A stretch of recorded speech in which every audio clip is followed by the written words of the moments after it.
கற்றது கையளவு, கல்லாதது உலகளவு. உங்களோட 30ஸ்ல, 40ஸ்ல நீங்க இருக்கீங்க. என்னால இதுக்கு மேல என்ன செய்ய முடியும்னு யோசிச்சுட்டு இருக்கீங்களா? என்னோட 30ஸ்ல தாங்க என்னோட லேர்னிங்கே வந்து ஸ்டார்ட் ஆச்சுன்னு சொல்லுவேன். என்னதான் வந்து நான் ஒரு பிஜி படிச்ச ஸ்டூடெண்ட்டா இருந்திருந்தாலும், அதுக்கப்புறம் என்னோட கவுன்சிலிங் அண்ட் சைக்கோதெரப்பி மாஸ்டர்ஸ் முடித்தேன். நிறைய சர்டிஃபிகேஷன் கோர்சஸ் முடித்தேன். இன்றைக்கி வந்து உங்கள் முன்னாடி ஒரு லைஃப் கோச்சாக, ஒரு சோஷியல் ஒர்க்கராக நான் இருக்கேன் அப்படின்னு சொன்னாங்க. அதுக்கு காரணம் இந்த லேர்னிங்ஸ் வந்து எனக்கு கொடுத்த ஒரு தெளிவு தாங்க. இன்றைக்கி பார்த்தீங்க அப்படின்னு சொன்னால் மிரா இம்பேக்ட்ஸ் மூலமாக நிறைய பேரோட லைஃப்பை வந்து நாங்கள் ட்ரான்ஸ்ஃபார்ம் பண்ணிகிட்டு இருக்கிறோம்.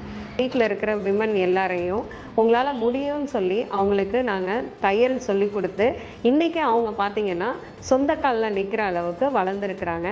ஸோ நீங்கள் 30 வயசு 40 வயசில் இருக்கிற ஒரு ஆளாக இருந்தால் உங்களோட பர்பஸ் ஆஃப் லைஃப் என்னன்றதை கண்டுபிடிங்க. கண்டிப்பாக அதை நோக்கி உங்களால் போக முடியும். உங்களால் சக்ஸஸ்ஃபுல்லாக இருக்க முடியும்.